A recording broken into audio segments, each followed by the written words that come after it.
자, 우리 개는 아마 많이 들어보셨을 거라 생각이 들고요. 예, 아이디어는 굉장히 재밌는 아이디어였고 좀 많이 쓰였습니다. 그래서 여러분들 뭐 진짜 다양한 막 이미지 생성이라든가 뭐 그 사람 따라하거나 이런 것들에 굉장히 많이 활용이 됐었고요. 그러다가 이제 좀 변화가 일어납니다. 그래서 그 전에 이제 먼저 한번 설명하고 넘어가야 될 게 저희가 이제 오토 인코더라고 하는 게 이제 이미지 생성 쪽에서 되게 큰 역할을 하게 되는데 그 이전부터 있었던 알고리즘이어가지고 한번 우리가 훑고 지나갈게요.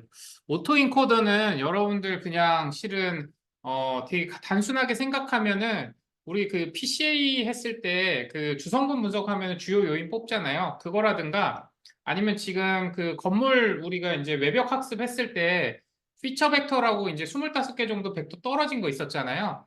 그런 것들을 우리가 표현하는 기준이라고 보시면 돼요. 그래서 어떤 데이터가 있고, 그 다음에 그 데이터를 축소할 수 없을까라는 이론이에요. 네. 그래서 이 중간 과정을 이제 오토인코더라는 건 이제 인코더하고 디코더가 두 개가 결합이 된 모양인데 뉴럴 네트워크로 그냥 간단하게 생각하시면은 여러분들이 갖고 있는 데이터를 엄청나게 작은 차원으로 한번 축소를 시켰다가 그 축소를 다시 증폭시켜 가지고 여러분들이 갖고 있는 데이터랑 동일하게 만들겠다라는 단순한 논리로 놓고 봤을 때 그럼 이 축소를 몇 차원까지 축소시킬 수 있을까? 몇 차원까지 축소시켰을 때 이 다시 디코더를 통해서 나온 데이터와 여러분들이 갖고 있는 데이터가 가장 큰 에러 없이 같을까라는 겁니다. 가령 생각해 보세요. 여러분들 얼굴 사진을 하나 가지고 있는데 그 사진을 아까 그 Z처럼 100개의 플로 숫자로 그냥 확 축소를 해버렸어요. 얘가 가지고 있을 수 있는 데이터의 양은 훨씬 큰데도 막 불구하고 100개의 플로 숫자로 그냥 확 축소를 시켰어요. 그런 다음에 그걸 다시 업스케일링 해가지고 실제 이미지 크기로 다시 증폭을 시켰더니 여러분들 얼굴에 있는 대부분의 특징을 살려냈어. 그러면 100개면 괜찮잖아요. 그럼 이걸 50개로 한 번 더 줄여보는 거예요. 그랬더니 눈, 코, 입은 붙어 있는데 실은 한국인들을 잘 구별하기 어려워. 그러면 이거는 축소가 너무 많이 된 거잖아요. 그래서 이 중간에 인포메이션 자체를 이제 쭉 축소해서 어디까지 이제 축소할 수 있느냐 이런 것들을 이제 가지고 있는 요 가운데 있는 이 Z라고 하는 거를 저희가 이제 다양한 표현들을 쓰고 있는데 뭐 코드라든가 제가 저번에 뭐 피처 라고 표현도 했었고 특징을 담고 있는 이제 노드다라고 해가지고 표현도 했었고 제일 많이 쓰이는 게 이제 레이턴트 베리어블이라는 표현들을 많이 씁니다. 그래서 아까도 제가 겐 얘기할 때 이거는 겐에서 얘기하는 z-값은 레이턴트 베리어블이라고 표현하지만 실제로는 이 인코더 디코더에서 나온 용어긴 하고 그 다음에 이제 실제로는 인코더 디코더를 통해서 학습하진 않았어요. 그렇지만 얘가 갖고 있는 의미 자체가 실제 데이터를 만들어내기 위해서 가장 축소했을 때 최대로 축소할 수 있는 차원이 몇 개인지, 예, 그리고 그 인포메이션 어디까지 담을 수 있는지라고 생각하시면 돼요. 그래서 이 인코더, 디코더를 합쳐놓은 걸 이제 오토 인코더라고 표현하고 되게 많이 쓰입니다. 그래서 이거를 이제 우리가 이 차원을 축소하기 위한 목표로 가지고 있는 거예요. 그러니까 여러분들이 갖고 있는 데이터가 만약에 뭐 사람에 대한 기본 정보다 그럼 뭐 성적도 있고 키도 있고 몸무게도 있고 하면은 그 하나하나가 다 차원입니다. 그 차원의 데이터를 쭉 압축해서 이제 몇 개까지 줄일 수 있냐는 거예요. 저번에 우리가 주식 정보 가지고 한번 했었죠. 주가 지수 가지고 한번 했을 때 한 두 개 정도로 200개 코스피 200에 들어있는 모든 주가의 움직임을 그냥 두 개나 세 개의 요인으로 분석하면 변동성을 거의 대부분 다 해석을 했었잖아요. 설명력 자체가 그 정도로 이걸 축소할 수 있겠다라고 여러분들이 생각하면 됩니다. 그래서 그거를 이제 축소할 때 리니어 그러니까 선형적으로 축소하는 거에 가장 대표적인 게 저번에 우리가 초창기에 학습했던 PCA 주성분 분석이에요. 네, 이해되죠? 그때 주성분 분석은 어땠어요? 산포도 기준으로 봤을 때 2차원 평면에 뿌려져 있는 데이터를 하나의 직선 데이터로 다시 학습을 하는 데 있어서 가장 많은 그 폭으로 설명할 수 있는 이 직선 공식을 얻어내는 거였잖아요. 그만큼 이 데이터가 물론 로스가 있을 수밖에 없어요. 이 직선으로 다 이제 직교해 버리다 보면은 이 데이터들 사이의 간극은 다 날려버리지만 그래도 큰 그 분포 자체는 큰 분포 자체는 학습을 할 수 있게끔 된다는 게 이제 PCA의 특징인데 오토 인코더는 이 비선형성을 가지고도 이런 학습이 가능하다라는 겁니다.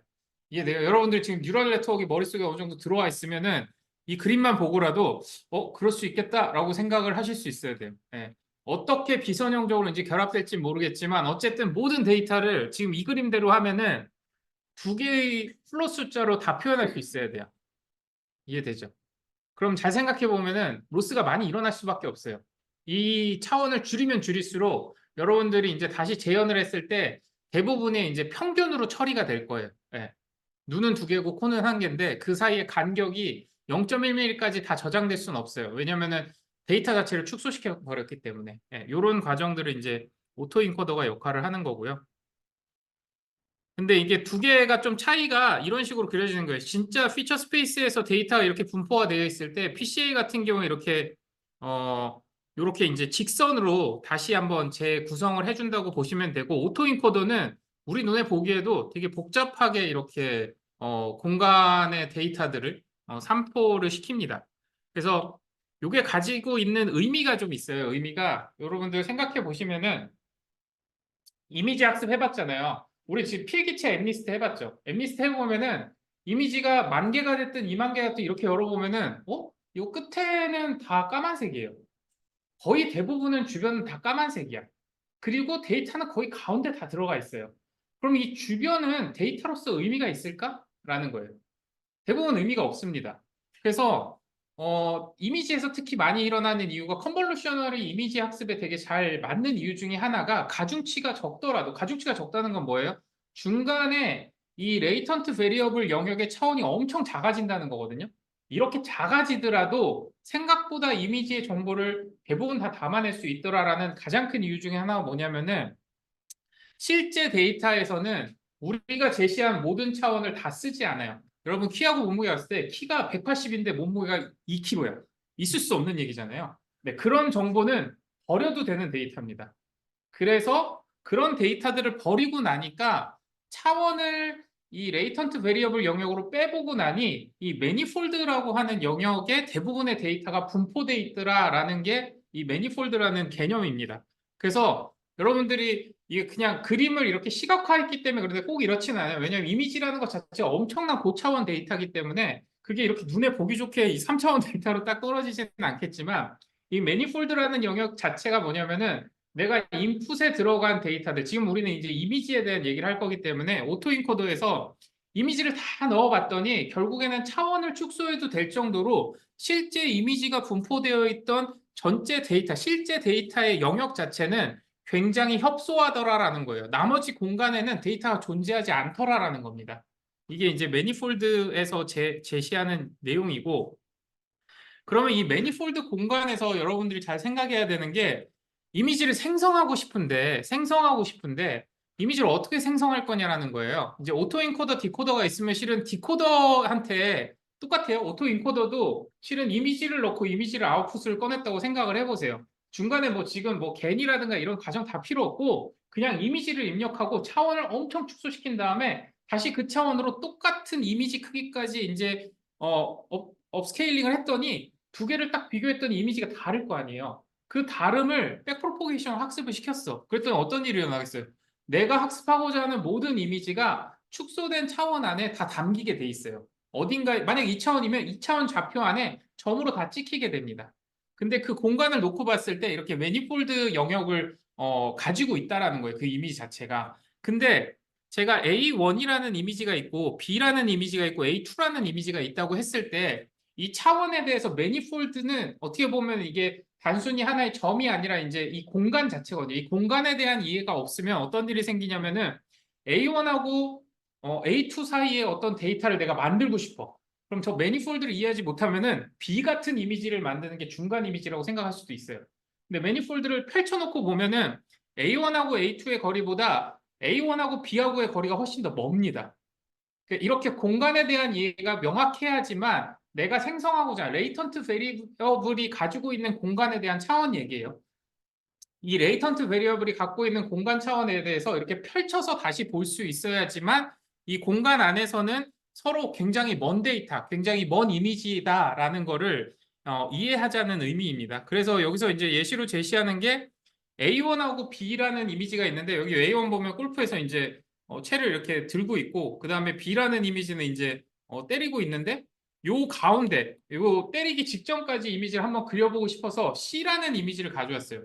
이게 실은 전체 데이터 공간 안에서는 A1하고 B의 딱 가운데 위치를 뽑아왔는데 이게 지금 보시면 팔이 4개예요. 팔이 4개가 있다는 거는 이거는 실제에서 존재하지 않는 이미지를 생성해냈다는 겁니다. 근데 요 A1하고 B 사이에 보니까 A2라는 매니폴드를 쫙 펼쳤더니 A2가 이제 중간이에요. A2를 그렸더니 정확하게 손이 딱 중간에 왔을 때의 이미지를 찾아낸다는 겁니다. 그냥 예시예요. 예시로 이렇게 설명을 하는 거고 여러분들 머릿속에서 이 오토 인코더가 가지는 레이턴트 베리어블에 대한 영역을 어떻게 머릿속에 가지고 있어야 되는지에 대한 부분입니다. 그래서 오토 인코더를 여러분들이 학습을 했으면 이 레이턴트 베리어블을 어떻게 조작하느냐에 따라서 내가 원하는 이미지들을 얼마든지 이제 생성해낼 수 있겠구나라고 생각하면 되고 그 생성하려면은 줘야 되는 레이턴트 베리어블이 어디쯤에 있는 매니폴드 영역 안에 있어야겠죠. 매니폴드 영역 안에 있는 어떠한 레이턴트 베리어블을 부여를 했을 때 우리가 원하는 현실에 존재하는 이미지로 생성해낼 수 있고 그 중간쯤을 뽑아내면 또 다양한 정보들을 얻을 수 있다라는 거예요. 그래서 얘가 가지는 의미는 지금 현재 이미지 생성에서는 어떻게 보면 이 매니폴드가 되게 중요합니다. 다른 영역보다는 실제 이미지를 어느 정도 수준까지 압축을 했을 때 정보를 확 줄일 수 있고 그 줄인 영역에서 매니폴드라는 영역 안에서 모든 이미지가 존재하더라라는 게 이제 제일 중요한 이슈예요. 네. 그렇게 해가지고 이제 오토인코더를 통해서도 이미지를 생성할 수 있게 돼요. 그래서 여기 보시면은 이미지를 여기 이제 여기다 입력을 하고 그 다음에 인코더, 그 다음에 Z 레이턴트 베리어블 만들고 다시 디코더 통해서 이미지를 만든 다음에 두 개의 실제 이미지와 디코더를 통해서 만들어진 이미지를 계속 백프로포게이션을 하면은 진짜 좋은 디코더를 만들어낼 수도 있고 인코더를 만들어낼 수도 있다라는 겁니다. 그래서 이거를 해봤더니 이제 처음에는 그냥 순수하게 이미지를 넣고 오토 인코더를 계속 돌렸어요. 그래서 여기서 만들어진 디코더를 가지고 우리가 학습을 했습니다. 생성을 했었어요. 다양한 이미지도 생성해보고 실험도 해보고 했었는데 이제 디노이징 오토 인코더라는 걸 제안을 해요. 그래서 인풋 데이터가 완벽한 이미지가 아니라 잡음이 좀 섞인 잡음이 좀 섞인 이미지를 넣었더니 오히려 아웃풋을 훨씬 더 잘 만들어내더라 라고 얘기를 합니다. 왜냐면은 인풋 데이터가 아웃풋 데이터를 향해 가는데 인풋 데이터가 조금만 틀어져도 이제 아웃풋 이미지 자체가 이제 같이 틀어질 수가 있거든요. 근데 디노이징을 시켜가지고 이제 잡음을 노이즈를 막 섞어놨더니 인풋 데이터가 어떻게 되더라도 레이턴트 베리어블 자체가 굉장히 이제 단단해지는 거예요. 쉽게 말하면은 여러분들 아까 얘기했듯이 뭐 레이턴트 베리어블 너무 축소해버리고 우리 한국인 얼굴을 다 집어넣었을 때 얘가 이제 한국인 얼굴을 대부분 이제 비슷하게 판단할 수도 있다고 보듯이 그렇게 이제 노이즈한 데이터가 많이 들어갔더니 이제 이 레이턴트 영역이 훨씬 더 단단하게 최종 결과물을 찾아내더라라는 얘기입니다. 그래서 어차피 아웃풋에 이제 백프로포게이션 할 때는 원본 이미지를 넣기 때문에 이런 부분에 이제 경고함이 있었다라고 얘기를 하고요.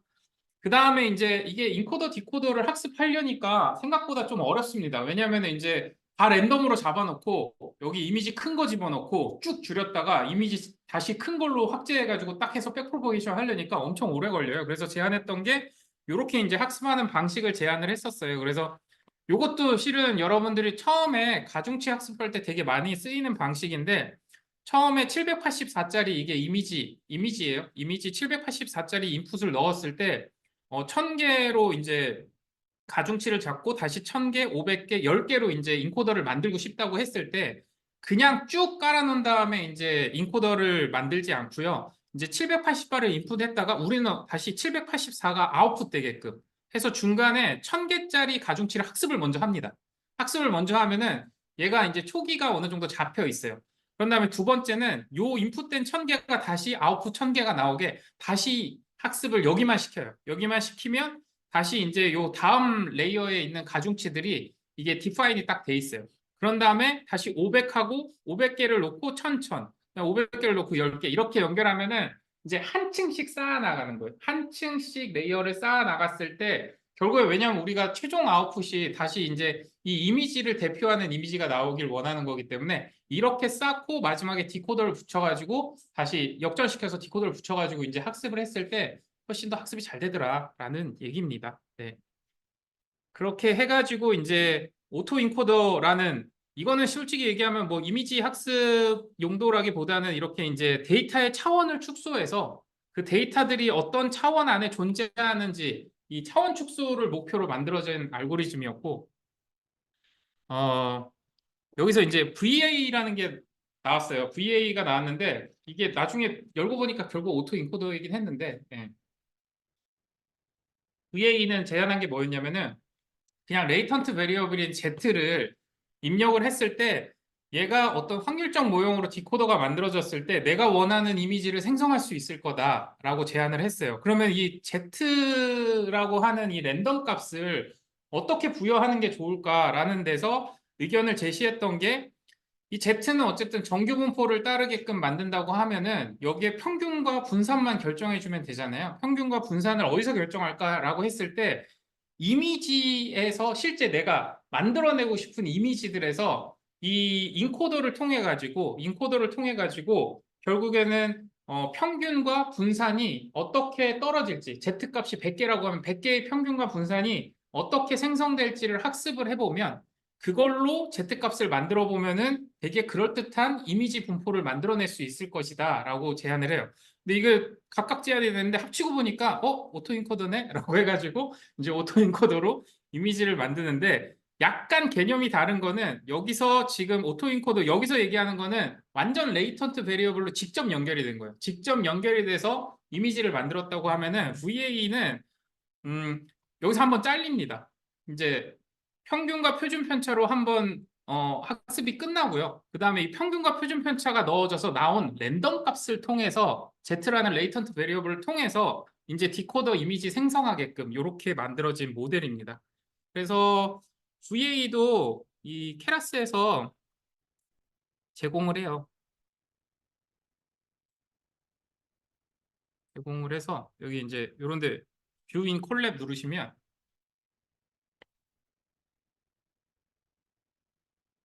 이 코드를 한 번씩 다 이제 연결해서 돌려보시면서 코드를 읽어보시는 거를 추천을 드려요.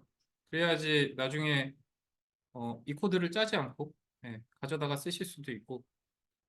그래서 여기 인코더 보시면은 이미지가 들어가요. 인풋으로 28 x 28이니까 또 엠리스트겠네요. 엠리스트 이미지가 들어가고 32, 64까지 이제 필터가 늘어났다가 플래튼한 다음에 16개로 이어서 이제 최종 아웃풋이 여기 Z민이라고 하는 평균값하고 그 다음에 여기 베리언스라고 하는 이제 표준 편차 요 두 개가 이제 아웃풋에 나오게 되고요. 요걸 통해서 이제 샘플링이라는 과정을 거치게 됩니다. 그래서 이 샘플링 된 걸 어디다 연결하냐면은 여기다 연결을 하는 거예요. 그래서 이렇게 생성된 이 아웃풋 값을 가지고 랜덤 값이죠. 랜덤 레이턴트 베리어블을 이용해 가지고 다시 이제 업스케일링 해서 결국엔 이제 디코더 결과가 나오게끔 이미지 결과가 나오게끔 만들어 가지고 28 x 28의 1채널짜리 이미지가 나오게 만드는 겁니다. 그렇게 해서 이제 학습을 진행을 하는 거예요.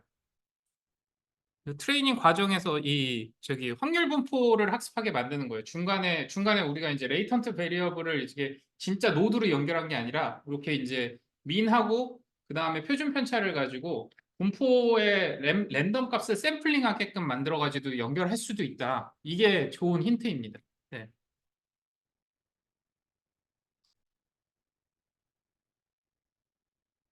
그래서 학습을 해보면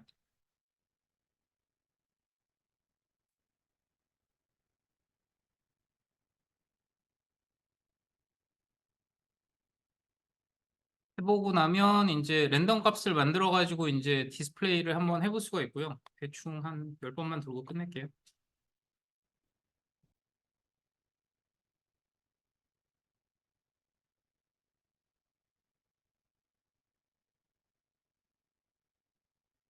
그리고 여러분들이 이제 공부를 하는 데 있어서 실은 이제 제가 제안 드리는 것들은 이제 어떻게 보면은 약간 이렇게 그 방향 지도 정도가 되고 디테일하게 보시려면 하나하나 다 이제 연구를 들어가서 보셔야 되는데 이 코드를 항상 써보시기를 원하는 이유가 저희가 저 같은 경우 이제 이론을 완벽하게 파악하는 경우보다는 코드를 실제 실행해보고 내가 이해한 대로 작동을 하는지 우리가 바꿔볼 수 있잖아요.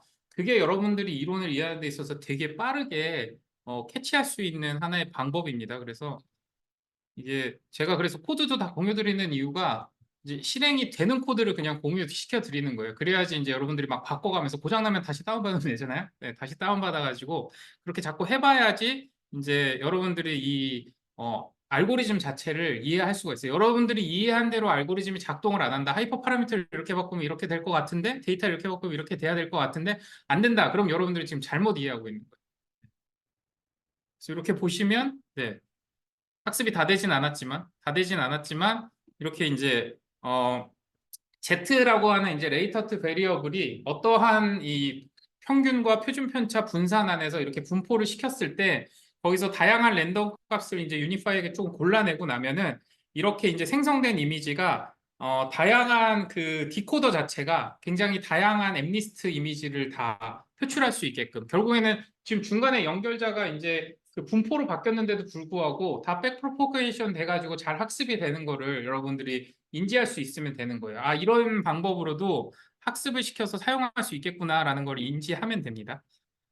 그래서 여러분들이 이 VA를 통해서 그다음에 오토인코더를 통해서 얻게 된 거는 이미지라는 데이터가 꼭 원본하고 원본끼리 교류해야 되는 게 아니라 이렇게 매니폴드라는 영역으로 한번 떨군 다음에 이 영역에서 충분히 인코더, 디코더만 있으면은 우리가 원하는 다양한 대부분의 이미지를 다시 구현해내거나 압축해내거나 사용할 수 있다. 근데 차원을 낮출 수 있다. 차원을 확 낮춰서 이 이미지 공간들을 활용할 수 있다라는 거를 여러분들이 좀 이해하면 좋을 것 같아요. 그렇게 해서 지금 또 하나 제안이 나왔던 게 아까 이 평균과 분산이라고 하는 공간 자체가 실은 약간 이제 분포가 되게 다양할 거잖아요. 이미지들을 막 인코더, 디코더를 막 넣고 빼다 보면은 그 Z라고 하는 레이턴트 베리어블의 영역이 생각보다 되게 복잡한 형상처럼 만들어져요. 되게 막 우주의 카오스 현상처럼 막 여기저기 이제 분포화되는 형상이 있다 보니까 여러분 지금 겐에서 봤듯이 사람들은 뭘 하고 싶냐면 자꾸 통제하고 싶어요. 이미지를 생성하는데 내가 원하는 이미지를 만들고 싶어요. 얘가 그냥 랜덤하게 만들어주는 이미지 말고 자꾸 거기에 손을 대고 싶어요. 그러면서 나온 게 어드버서리아를 여기서 한 번 더 씁니다. 그래서 이 Z값 자체를 생성할 때 이제 진짜 내가 원하는 분포처럼 나오게끔 원하는 분포로 생성되게끔 다시 한번 이제 판별식을 넣어가지고 재학습을 시키는 과정을 진행을 했고요. 그래서 얘네가 나온 결과가 이런 식이에요. 원래는 이제 지금 C나 A처럼 막 되게 복잡한 분산을 가져가야 되는데 이걸 이제 어드버서리얼을 했더니 이런 식으로 내가 원하는 모양으로 Z 영역 자체를 이렇게 막 10가지 방향으로 이게 뻗쳐나가거나 아니면 이렇게 이제 달팽이 모양처럼 이렇게 만들어 가지고 내가 원하는 위치에 데이터를 딱 꽂았을 때 내가 원하는 이미지 0 또는 1이나 2, 3, 4 같은 이미지가 생성될 수 있도록 만들 수 있더라라는 게 이 VA랑 이제 오토인코더에서 이미지를 핸들링했던 영역입니다.